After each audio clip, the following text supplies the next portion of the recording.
Hey everyone, thank you so much for checking out my video. This video is all about talking about applied creativity in the context of loose parts play.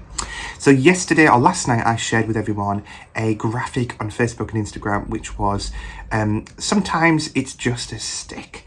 And that's true. Sometimes our children will see a stick on the floor and it will remain a stick. And so it's my pushback against those graphics that you see all over the place, which is it's not a stick, it's a wand, it's a gun, it's a this, it's a that, it's a that. Of course it could be all those things. But what really upsets me is when we see those graphics, what we're saying is that all children should be able to conform to this kind of play. But the truth is, a significant segment of our setting of our children may struggle to conform to that kind of a play, and actually they may not engage in this part of play at all.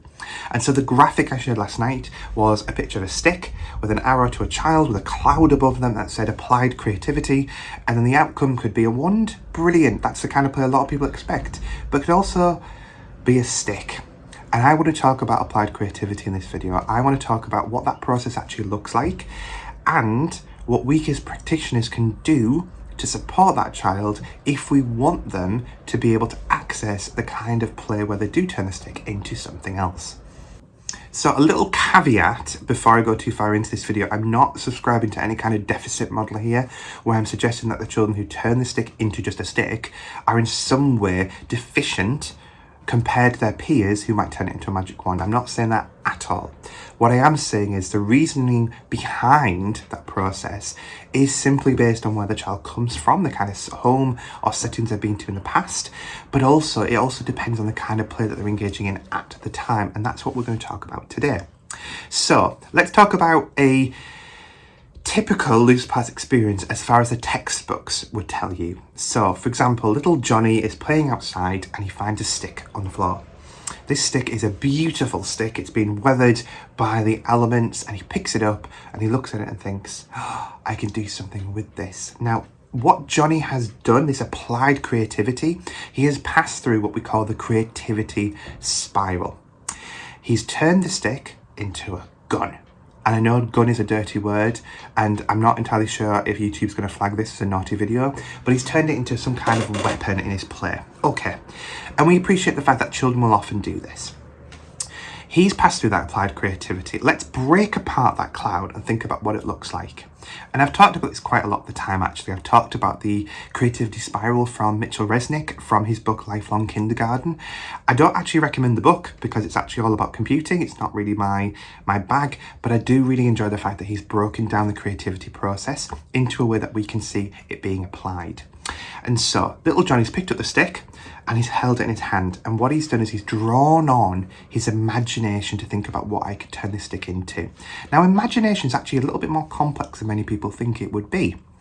Ken Robinson, who unfortunately we have now lost, he talked about imagination as being applying some kind of experience or stimuli that is outside of your immediate environment. So little Johnny, in order for him to turn this into a gun, has to draw on his experience of a gun, which might simply be having watched some cartoons, maybe he's watched some news, maybe he's even seen, he's been to a show where there's been some army or the police or something. He's drawn on his experience of a gun in that moment, and he's thought, you know what I'm going to do? I'm going to create a gun. And that's the next process, is create.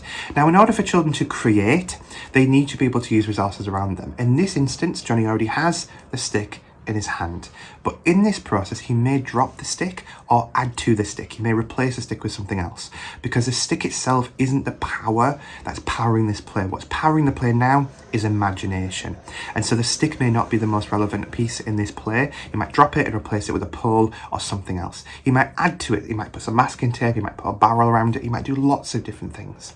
What happens next? Well, after we pass through imagination and create, we move on to play.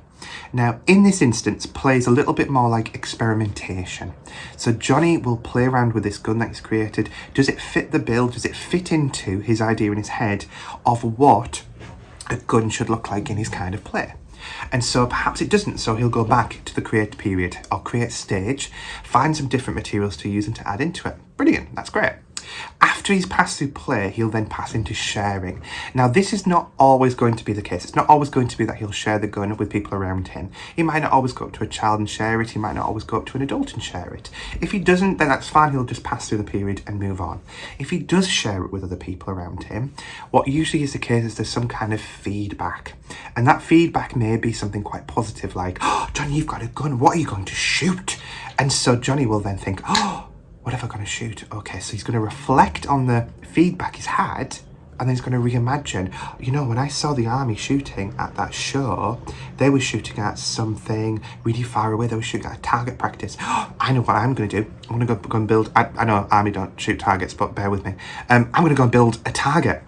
And so you'll go back around that process. This stick has been like a key to opening up the creativity, that applied creativity for Johnny. But what about those children who simply keep it as a stick? Does it mean that they're missing something? Does it mean that they've not passed through that process appropriately? Actually, no. The chances are what is happening in that applied imagination, applied creativity for those children who keep it as a stick is they simply have not become used to using the resources around them in this kind of way. So, for example, children will still have lots of imagination. They'll still have lots of experiences. They may still have been to the same show where they've seen a gun. They might have still been to a show where they've seen the army. It's just that they're not used to using a stick in this way, and so they won't pass through that process. It doesn't mean that imaginative play won't come out in other ways. It just means it won't appear in loose parts play in quite the same way. It could also be that rather than that sort of applied imagination or applied creativity in terms of creating a gun, what might happen is a child might pick up the stick and pass through applied creativity in a sensorial approach. So, for example, they might pick up the stick, rub it against their face, have a little play, put it in their mouth perhaps, listen to the sound it makes. Maybe then after that, maybe they'll put it back down again. That in itself is still applying some kind of creativity. It's thinking a little bit about what I can do with this stick. And that is still powerful and still very valuable to us as practitioners, because we know that sensory play is something that's really important. What is the role of the adult in all this? Well, beyond supporting Johnny in reflecting or giving him some kind of suggestion about what he might do next with the gun, our job is mostly to model this process. Now here, you might choose, actually, I've got little Cindy in the corner, and little Cindy, she's never turned this stick into anything, and actually, I think she could. And rather than just say, "Listen, Cindy, come and sit down with me, here's a stick," what we might do instead is, while Cindy's in the home corner, Cindy's making some jam in the home corner. Cindy's been to see her grandma at the weekend. Wow, she's passing through the applied creativity, but she's using some closed resources to start it all off. So she's using pots and pans, and she's making some jam in the kitchen. She might get to a point where she needs to be able to stir the pan.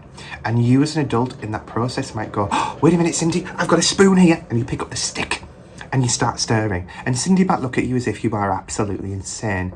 But that doesn't matter, because what you are doing is modelling to her that this kind of play is valid and possible. She might not take it on board, and that's okay, because we're not about overriding children's play behaviours. We're about matching or meeting them where they're working at.